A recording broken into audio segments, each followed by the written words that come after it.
é o futuro que a gente imagina para a nossa sociedade hoje em dia? O cinema nos conta um futuro distópico, cinza, sem esperança. Pragas que devastaram a Terra, meteoros em rota de colisão. Toda a sociedade vivendo a ilusão de uma realidade que, na verdade, é uma simulação. Mas o sabor nem sempre foi tão amargo assim.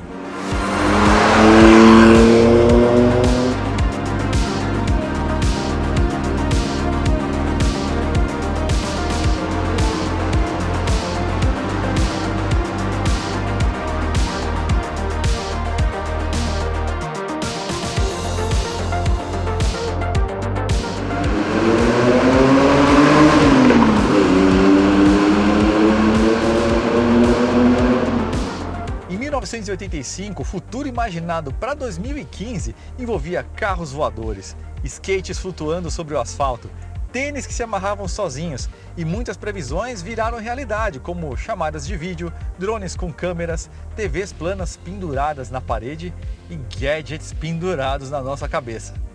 Querendo contar a história hipotética de se fazer uma viagem no tempo e reencontrar seus próprios pais adolescentes na escola, o roteirista Bob Gale e o diretor Robert Zemeckis criaram uma obra-prima da cultura contemporânea, De Volta para o Futuro, um filme que salvou a carreira dos dois cineastas após uma série de longas-metragens fracassadas. Nada menos que 388 milhões de dólares em bilheteria no primeiro filme, 332 milhões na parte 2 e 245 milhões na parte 3 da trilogia. Detalhe, eles nem tinham planejado uma sequência. O final do primeiro filme foi apenas um desfecho em aberto para deixar o público tirar suas próprias conclusões. Mas talvez nada disso teria dado certo se no lugar do DeLorean a máquina do tempo fosse um objeto qualquer, como por exemplo, uma geladeira. Originalmente, a máquina do tempo utilizada por Doc Brown era literalmente uma geladeira, mas com receio de que crianças pudessem sofrer acidentes domésticos tentando reproduzir algumas cenas do filme, Bob Gale e Robert Zemeckis tomaram a decisão que alterou para sempre o destino do filme e de quebra criou um dos objetos cult mais desejados e icônicos da história do cinema. A máquina do tempo passou a ser esse carro aqui, o DeLorean. Olha só para ele! Ele cai com uma luva no papel de um protagonista mecânico para uma história como essa. Esse design conceitual de Giorgetto Giugiaro, essa carroceria toda em aço inox SS304, sem nenhum tipo de pintura ou verniz, aço inox puro ao toque da pele, essas portas com abertura do estilo asa de gaivota. E uma customização fabulosa que nasce de uma sequência de interferências entre dois artistas muito talentosos. Originalmente, quem foi contratado para transformar o DeLorean em uma máquina do tempo foi o artista plástico Andrew Robert, que foi o criador da USS Enterprise, a nave de Jornada nas Estrelas. E o Bob Gale olhou aquele conceito inicial que ele tinha criado e gostou de várias ideias, mas ele achou que ficou um pouquinho certinho demais para uma máquina de um cientista maluco que ia viajar no tempo. E aí o roteirista Bob Gale contratou o cartunista chamado Ron Cobb para literalmente poluir o conceito que o Andrew Robert tinha criado. E aí o Ron criou uma série de penduricalhos, chicotes, resistores, criou esse respiro que na verdade no conceito original, como vocês estão vendo aí na tela, ficava só de um lado do carro e ele era bem pequenininho. E aí na hora da aprovação final, os produtores olharam para aquilo e pensaram, olha, a gente queria uma coisa um pouco mais simétrica, um pouco mais volumosa. E a ironia do destino é que o Andrew Robert poluiu a poluição que o Ron Cobb tinha criado e criou então essa que seria a forma final desses respiros. Simétricos, enormes e sem dúvida a grande assinatura visual desse ângulo traseiro do DeLorean, ou seria a máquina do tempo. E foi assim que o DeLorean foi transformado em máquina do tempo, se transformando também em objeto e sonho de consumo de 11 entre 10 crianças que viveram naquela época e talvez até um pouco tempo depois. No final do primeiro filme, quando o Doc Brown volta de 2015 para 1985 para convocar o Marty McFly a resgatar os próprios filhos que ele sequer tinha ainda em 1985, o DeLorean estava equipado com um sistema de reação nuclear capaz de transformar lixo doméstico em energia. A gente ainda não tem essa tecnologia disponível, mas aqui no Brasil a gente já tem um combustível carbono neutro que apresenta menos da metade do enxofre se comparado a qualquer outra gasolina premium do mercado. Nós estamos falando da gasolina Petrobras Podium. Para um carro clássico como esse DeLorean, tem uma característica que é sensacional. Ela tem uma estabilidade química muito, mas muito superior. O que isso significa? Que ela demora muito mais tempo para começar a apresentar aquelas perdas de características químicas que são naturais a qualquer tipo de gasolina. Aqui no caso da Podium demora muito mais. Então, para quem tem um carro antigo, que fica muito tempo guardado, que tem um sistema de alimentação mais sensível, aqui por exemplo a gente tem um sistema de injeção mecânica, esse combustível é sensacional. E por fim a gente tem aquela característica da Podium que muitos de vocês conhecem muito bem, que é a altíssima octanagem, que se traduz em mais potência para o motor. A gente está falando aqui de 102 octanas no padrão RON. Agora tem um detalhe que é muito importante, pessoal. Essa octanagem não é obtida pelo meio de adição de aditivos, como ocorre com a maior parte das gasolinas premium do mercado. Aqui na Podium está presente na estrutura química do combustível. Como que isso foi obtido?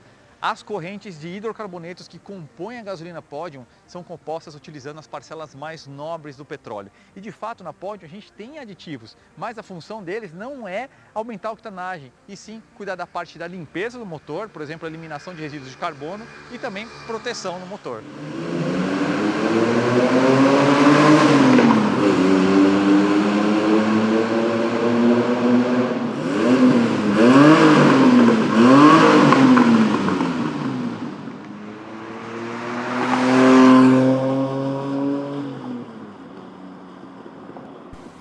Eu esperei 5 anos por esse momento. E finalmente vou saber como que é guiar um DeLorean. E aí, garoto?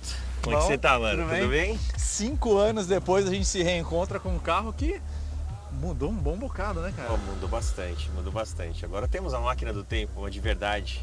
Cara, me conta aí, como é que veio essa ideia de você pegar aquele DeLorean, perfeitamente original, e, putz, vou transformar ele na Time Machine? Olha, pra ser sincero, assim, eu sempre fui bem relutante em fazer isso. Acho principalmente porque eu sempre gostei de usar o carro.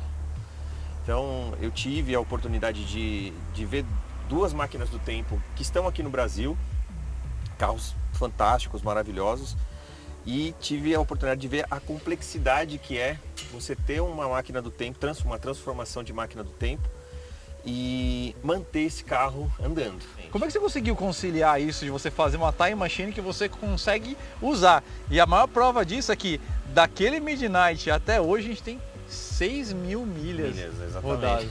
6.000 milhas. Então assim, eu tento usar o máximo possível o carro. Eu acho que é para isso, né? Pô, a gente que gosta de carro, não faz sentido você ter um carro só de exposição. Sim.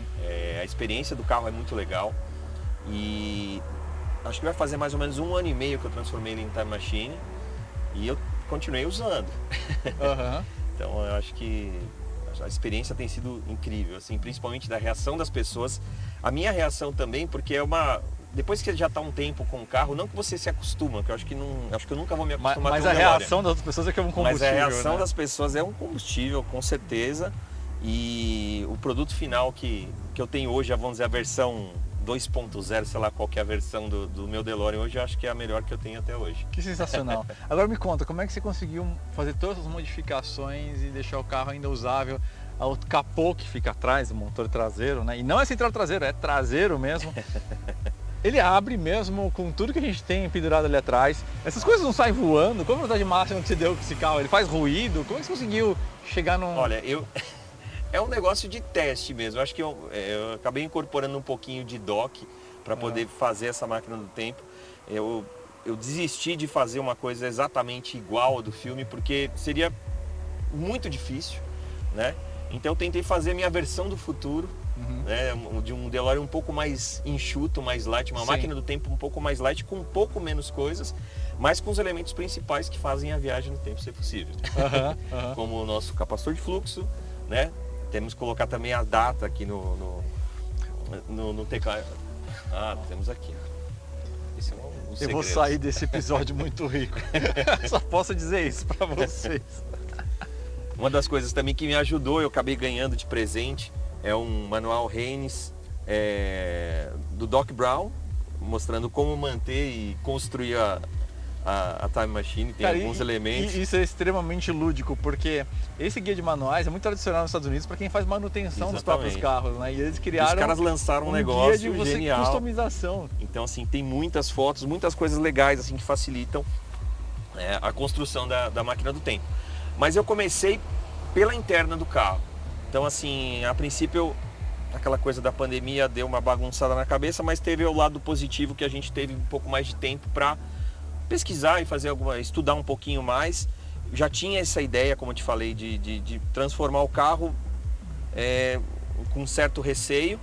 E aí comecei a estudar e achei algumas pessoas que são entusiastas também lá de fora do Brasil, que faziam esses props, né, cada item do carro. Então eu comecei pelo capacitor de fluxo, fiz questão de achar acabei achando no eBay, um que fosse exatamente do mesmo tamanho, tal. Acho que a proporção e o visual dele tinha que combinar muito com o que era do filme, mas Sim. Tem uns itens-chave, né, que você precisa fazer muita questão, né? Esse painel aqui é sensacional, cara. Esse foi das últimas coisas que eu comprei para... E funciona, detalhe que funciona. Você pode colocar a data, faz todos os barulhinhos aqui. Vou colocar meu aniversário, por exemplo, vai. Setembro 19, 1978. Porque é formato gringo, né? O formato, às vezes eu me atrapalho um pouquinho, gente. E aí é isso. E aí você pode colocar data, aí você tem aqui uma opção com as 88 milhas por hora, vai fazer uma demonstração de como seria a viagem no tempo. E aí a gente estaria hoje... Porque aqui é para onde você quer ir, onde você programa. Isso. Aí aqui é o momento atual. Isso. E aqui onde a gente estava na última... na hora que você fez a viagem no tempo. Isso, que foi quase agora. Caraca. Esses segundos atrás aí. Cara, sensacional. Então assim, e o legal é que não tem nenhum furo, não tem nada furado. Aqui é tudo encaixado. Não cai. Reversível. Reversível, se eu quiser puxar aqui, a gente puxa, dá para tirar tranquilo. É lógico que tem um trabalho para você fazer de elétrica, para deixar as coisas em ordem, mas eu fiz questão de não ter que ter nenhuma modificação no chicote original, algum tipo de coisa. Inclusive, pela amperagem que tem aqui, eu utilizo a bateria, uma bateria só, que é a bateria do carro. Não tem uma bateria extra. Usa muito LED, né? Então, tudo LED. É tudo leve, né, para o sistema elétrico. Exatamente. Então eu comecei pela interna. E aí conheci um rapaz que é do Uruguai, ele fez alguns itens que me ajudou bastante com informações também. E aí fui arriscando de fazer algumas coisas eu mesmo, né? Importando outras coisas. Mas fiquei assim, meio que travado na questão da parte externa. Até que eu conheci um rapaz muito, muito gente boa, Gustavo, que trabalha com isso, trabalha com cinema. E eu tive a oportunidade de participar de um comercial, né, de um fast food e tal. E aí ele estava trabalhando nesse comercial e eu convidei ele para ver se ele me ajudaria a fazer essa transformação externa, mas com essas ressalvas, que eu conseguisse ser realmente um kit plug and play do carro. Que interessante. Então, que eu conseguisse tirar, para que eu tivesse acesso total ao motor, que se precisasse mandar no mecânico, tirasse tudo do carro. Eu conseguisse fazer isso, sei lá, em no mínimo 10 minutos.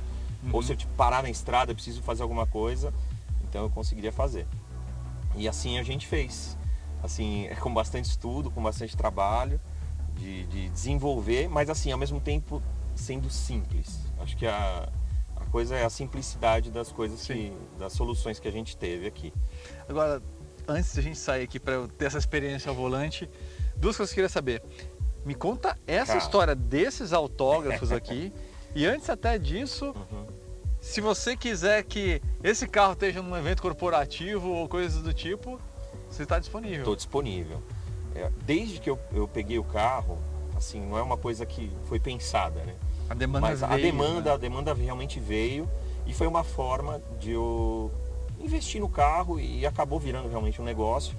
E eu acho que a questão da Time Machine também veio com isso, não só de uma realização pessoal, mas também pelo negócio em si. Então, assim, se você precisa de uma máquina do tempo, contar uma história, passado, presente e futuro, estamos aqui, DeLorean Brasil. @DeLorean Brasil no Instagram. É isso aí. Autógrafos, qual que é essa história e esse evento? Isso foi bizarro, isso é sensacional. Assim, cara. Isso aqui é uma coisa que a gente não imagina aonde a gente pode chegar. Eu jamais imaginaria conhecer os atores do filme. E no comecinho desse ano aqui, eu já tinha visto que ia ter um evento em Orlando, uma MegaCon, como se fosse uma Comic Con Experience. E eles estariam lá, mas os ingressos estavam vendidos desde o ano passado. Por conta do grupo que nós temos de proprietários de DeLorean no Brasil, um dos proprietários mora em Orlando. Ele é brasileiro, mas mora lá, tem um DeLorean Time Machine lá nos Estados Unidos.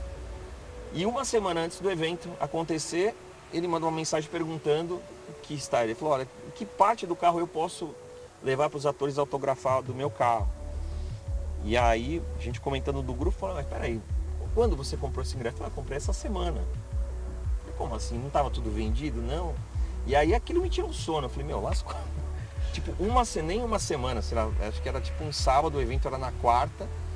E aí eu falei, meu, o que eu faço agora? Tem um ingresso para a venda. E eu não tinha programado nada. Uhum. Mas ainda bem que eu tinha meu visto válido. E aí conversei com a minha não esposa. é fácil isso, hein? Não, em uma semana devendo viajar para os Estados Unidos. Menos de uma semana, foram coisas de 5 dias. Loucura. E aí eu falei, putz, cara, conversei com a minha esposa, eu fiquei um dia sem dormir, assim, de verdade. E aí eu comprei a passagem no domingo, sem pensar mesmo, o que era o que tinha, mas antes de comprar a passagem eu comprei o ingresso. Lógico, é bom, né? E aí comprei o ingresso, deu certo, e comprei um pacote que eu conseguiria pegar o autógrafo de cada um, né? Sim. E aí eu pensei exatamente de pegar o painel do carro, nada mais justo de pegar uma peça do carro, do que pegar um item, né, sem desmerecer assim, toda essa questão do Time Machine, mas eu até pensei em pegar o Mr. Fusion, Sim. mas eu não achei justo com o carro. Falei, não, ele Sim. tem que estar nele, uma parte vamos do lá, carro. né, cara? Mustang Shelby GT350 tem aquela assinatura do Carroll Shelby, todo mundo coloca ali na tampa porta-luva. Isso aqui é tão coerente quanto. Não, e é mais grande, nada mais cara, justo, é né? grande, é justo pro carro, assim, acho que é. tudo que esse carro me proporcionou até hoje é justo demais e foi lindo, assim, foi perfeito, eu acho que é a palavra, cara, que se fosse combinado não seria tão perfeito, sabe? Então ter conhecido eles, pô, ganhei um abraço da Lia Thompson, cara, eu comentei com ela, falei, meu, eu vim do Brasil, assim, que é muito difícil, né, conseguir falar com eles, é muita gente, então assim, obviamente você tenta se comunicar ali com o pessoal, mas tem outra pessoa querendo fazer o autógrafo, e a Lia, eu comentei com ela, tava vindo do Brasil, ela levantou, saiu de onde ela tava, veio e me abraçou, que espetáculo. Foi animal, assim. Nossa. Queria agradecer também o Bess, que é do México, ele estava na fila, é um fã também. E se não fosse ele, a gente não tinha conseguido fazer isso tudo, porque a fila estava enorme, a gente começou a trocar lugar na fila, minha irmã também. Que demais. Foi junto comigo. Um monte de gente ajudou para isso acontecer. Muito. E ele conseguiu tirar as fotos, registrou os momentos, assim. Nossa, então foi muito legal, foi perfeito. Vocês acham que o vídeo acabou? Tá só começando. E é claro que eu ia errar fechando a porta. Não, tudo bem, vai assim mesmo. Cara, que momento histórico. Tá engatado. Vou ligar aqui? o farol que ele tá meio escondidinho aqui, tá? Aí, pronto. Ó. Ah, deixa eu desligar o som aqui, né? Não precisa entrar o Bluetooth, não. Estamos no futuro, pô, tem Bluetooth, né? Caraca, olha a marcha lenta dele. Grossa, né? Pesou. E aqui, do lado esquerdo, a gente tem o freio de mão, estilo do Mercedes, asa de gaivota. Direção sem assistência. Sem assistência. O esquema é raiz, amigos. Eu dei a calibragem dos pneus dianteiros pelo manualzinho, lá é 23 libras, cara. Nossa. Você acha? Olha que ronquinho delícia.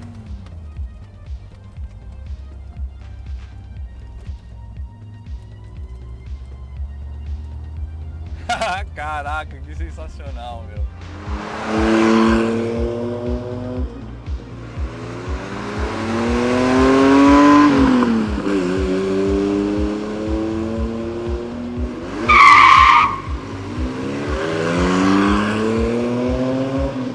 Cara, é justinho, assim, a precisão do trambulador. Sim. É interessante, mano. E ó, a caixa de direção, um pequeno peso ali para você manobrar, mas não muito grande, mas depois fica perfeitamente natural. Fica bem legal. E eu falo que é uma relação de caixa de direção até bem direta para uma direção sem assistência. Se pegar um carro da década de 90, um Gol, por exemplo, vai ser mais lento que isso aqui. É bem mais lento, com certeza. Tem um Golzinho, ela é bem direta. 50, 60, tá na conta certa isso aqui não, né? Tá em quilômetros por hora. Mas quando ele chega em 88 ele para ali, porque é a viagem no tempo. Olha agora, hein? Sensacional. Cara, tem um torque gostoso esse motor. A gente tem aqui uns 20 kgfm mais ou menos, né? Isso, um pouquinho mais. 2.6, deve ter um pouco mais, uns 23 talvez. Cara, mas que sensação insólita de estar guiando um DeLorean, cara. Eu faço parte dessa turma que assistiu o 2, foi um dos primeiros filmes que eu assisti no cinema. E aquela pira de voltar para casa e ficar desenhando e ficar imaginando e tudo mais. E agora, sei lá, mais de 30 anos, quase 30 e muitos anos depois, tô aqui guiando um carro, cara. Essas são muito insólitas. É legal demais. Bem-vindo aí, ó, ao seleto grupo de pessoas que dirigiram DeLorean. E olha, eu vou te falar, muita gente fala mal do DeLorean. Lógico, existia uma expectativa muito grande de ser um carro, um super esportivo, né? Sim. E não é um super esportivo, mas assim, de longe, cara, ele é um carro xoxo, sabe? É um carro bem gostoso de dirigir, eu acho bem equilibrado pelo conjunto. E aqui entra a história do próprio DeLorean, da própria expectativa que foi criada na época, né? Sim. O John DeLorean, ele era um executivo da General Motors, do grupo da GM, né? É um cara que quem gosta de V8 deve tudo a ele, né? Foi o idealizador do Pontiac GTO, que, enfim, é o pai dos muscle cars. É o cara que também está por trás do Chevy Nova, que é um compacto da Chevrolet muito importante para a história da marca. E era um executivo que até não combinava muito com o espírito da General Motors, que é uma marca assim um pouco mais formal. E o cara era assim jet set total, assim, o cara era um rockstar, né? Roupas sem gravatas, estilos da moda, corte de cabelo diferente e tudo mais. Numa época, vai lembrar, está na década de 70, década de 60, contando a história, aonde essas coisas eram muito mal vistas, na verdade, mas ao mesmo tempo ele era um executivo formidável, genial, né? À frente do tempo. Então, quando ele demitiu a General Motors e saiu do grupo em 73, e aí ele partiu para essa empreitada de criar o DeLorean, esse carro representa literalmente o que era ele, né? Então esse estilo diferenciado, uma coisa de fazer fora da caixa, essa pegada meio jet set, exclusividade, uma coisa assim, elite do mundo, né? E o conceito original do carro mesmo era bem mais esportivo, né? Ele chamou um cara da Pontiac, que era o Bill Collins, para trabalhar na parte da engenharia, e eles conceitualizaram uma estrutura do tipo monocoque, que seria o equivalente a uma pele dura. Não é exatamente um monobloco, é algo mais fino, mas tão ou mais resistente, dependendo do projeto, como eram os Fórmula 1 da década de 70, de plástico. Essa era a estrutura do carro originalmente idealizada, né? E aí os painéis de aço inox iam diretamente nessa pele dura, né? E aí, por uma questão que também envolveu todas essas trocas de motores, que eles acabaram, e essa acho que foi um dos grandes pecados na parte executiva, né?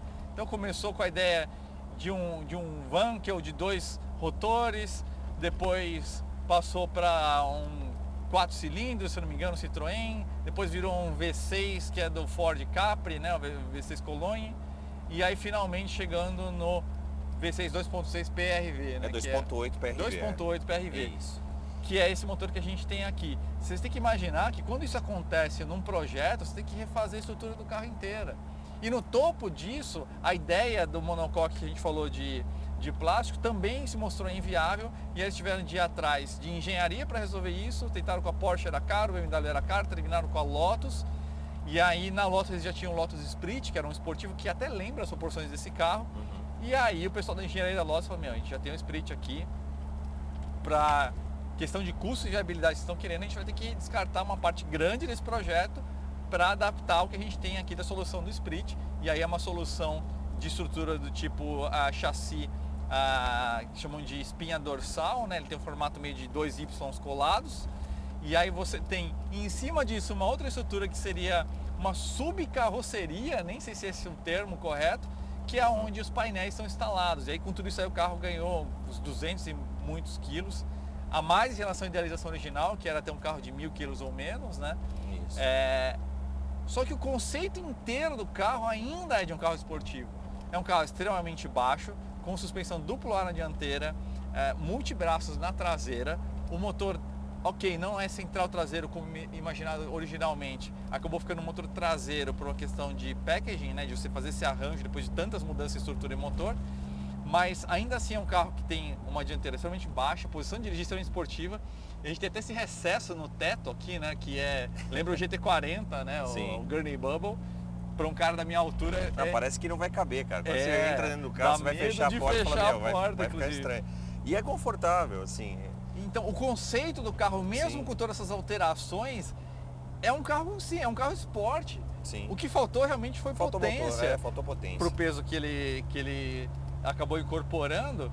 Agora, mesmo na época, o DeLorean já tinha percebido isso. Sim. E aí tinha esse Tentou plano corrigir, dele. na verdade, a ideia, ele tentou fazer essa correção.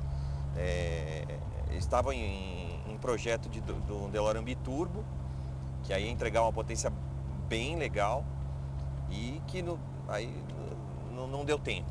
Não deu tempo, né? Não deu tempo. Essa que é a grande pena, mas as características de dirigibilidade idealizadas, ainda assim, gente, está falando de um carro que ele chega a 1.300 quilos, esse carro? Ele tem 1.240 quilos, 1.250. Gente, isso é extremamente leve para o padrão atual. O que o DeLorean queria fazer era um carro que tem uma performance absurda, com 1.000 quilos, imagina. Então, ainda com 1.200 e poucos quilos, é um carro leve, seja o padrão da época ou mesmo o padrão atual, então fica uma coisa completamente dispar, né? Então, o conceito do carro é interessante ainda, ele não é... Ele realmente tem, vamos dizer assim, um DNA nobre, mesmo com esse peso a mais que ele teve de agregar, né? E o carro é realmente gostoso de dirigir, é bem interessante. Eu não posso dizer que a visibilidade traseira é surpreendente. Não tô nem vendo o que tá acontecendo atrás. Não, vai na tua, velho. O negócio eu falo, tem que sempre acelerar, velho. Aqui é quarta. Cara, é longa a longa relação de pra marcha. caramba. Eu cara. podia jurar pra você que eu tava de quinta, eu tava de... Não, é terceira. Terceira, cara. Que coisa impressionante. Esse carro, você até perguntou pra mim sobre a velocidade, né? Eu, com os próprios, com as coisas externas, eu dei 180. Não voou nada. Você é maluco, meu. Olha, eu te falo que poucos carros antigos têm um trambulador como esse. É gostoso, né, cara? Cara, é um engate sequinho, um curso curto para um carro antigo, inclusive, então o deslocamento da alavanca é relativamente curto. A resposta da caixa de direção, eu fiquei maravilhado, cara. Eu falo que legal, assim, né? É uma relação de direção que lembra da minha Alfa, assim, é meio curto e imediato. E o peso excelente, assim, não incomoda em nada, né, cara? Mesmo na manobra é um pouquinho mais chato, mas assim, puta, faz parte. Não, mas é realmente surpreendente. O carro tem DNA de carro esporte. A imprensa às vezes acaba sendo maldosa, né? E aí, com todas essas questões aí que a gente vai explicar. Uma coisa que eu acho que rolou muito, assim, principalmente a imprensa britânica, os britânicos, né? Ficaram pé da vida com o que aconteceu. Sim. Então, assim, esculachar pra baixo pro resto da vida. Tinha um gostinho em você falar mal. Falar do muito DeLorean, mal, né? assim, pra acabar com o negócio, que o cara realmente, assim, foi um negócio complicado tudo que aconteceu. Sim. E esse ronco de 6 cilindros é demais, né? Cara, é demais. Agora, me fala um pouquinho sobre esses reforços que você fez na parte de suspensão e tudo mais. Você deu uma melhorada no carro também, né? Ele tá muito original, vamos ser justos, né? Sim. Mas você deu uma pequena afinada aí para deixar lá muito atrás, melhor. quando a gente gravou o primeiro, o Flatout eu já tinha feito as molas com o Ricardo, sim, né? Com o R37, porque a suspensão original dele é muito alta, a dianteira. E aí os reforços que eu fiz, na verdade, foi um boxing, né? Das bandejas. E que realmente ela tem uma torção, uma movimentação muito grande. Nossas ruas são péssimas. E eu já tinha um certo receio de rodar assim um pouco aqui em São Paulo por conta disso. Então fiz esse fechamento das bandejas. Eu já tinha trocado também todos os amortecedores e tal. Deixa eu ligar o amplificador aqui. É esse lado aqui? O que? Pra abrir? Vidro? É o contrário. É. A gente tá num turno, a gente tem que ouvir esse PRV cantar um pouquinho mais, né?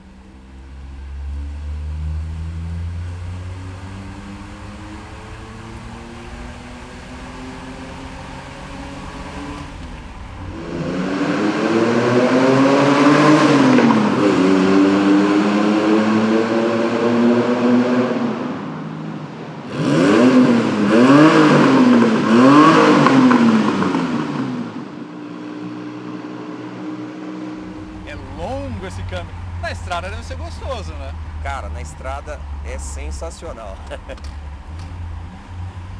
Meu, parece que não tem fim, cara.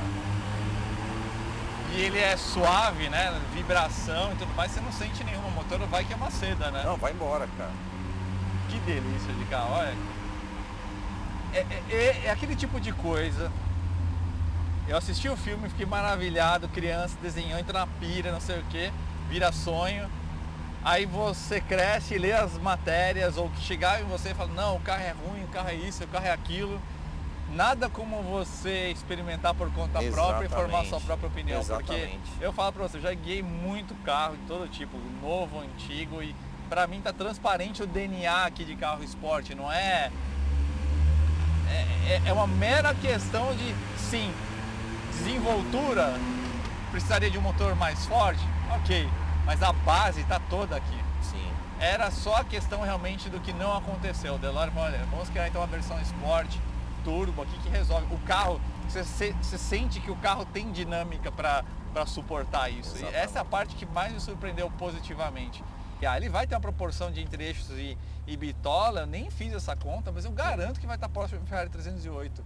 Que E seria uma mais ou coisa menos que um benchmark. impressiona, assim, eu já tive a oportunidade de acelerar esse carro um pouco mais na estrada. Cara, não você se sente seguro, sabe, de guiar o carro. Ele tem estabilidade ele direcional tem em alta velocidade. Muita estabilidade. Então, assim, é muito legal, cara. A experiência de dirigir esse carro é demais.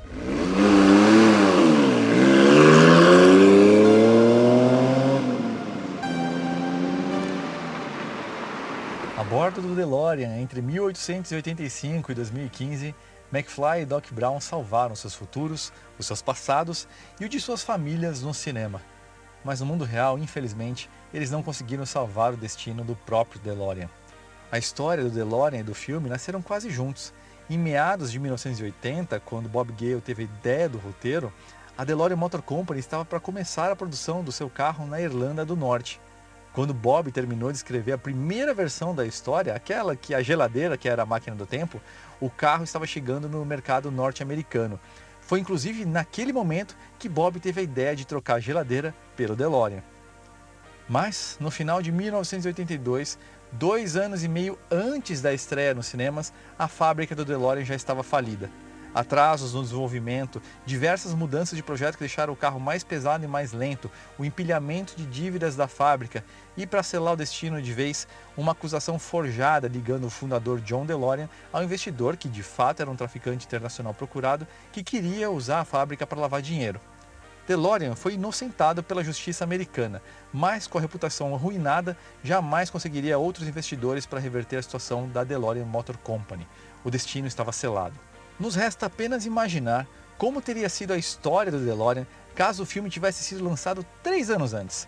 Após a estreia do filme, John DeLorean escreveu uma carta aos produtores, elogiando o filme e os designers que transformaram o seu DeLorean em uma máquina do tempo, imortalizada no cinema e nas nossas imaginações. Depois desse filme, a velocidade de 88 milhas por hora nunca mais teve o mesmo sentido.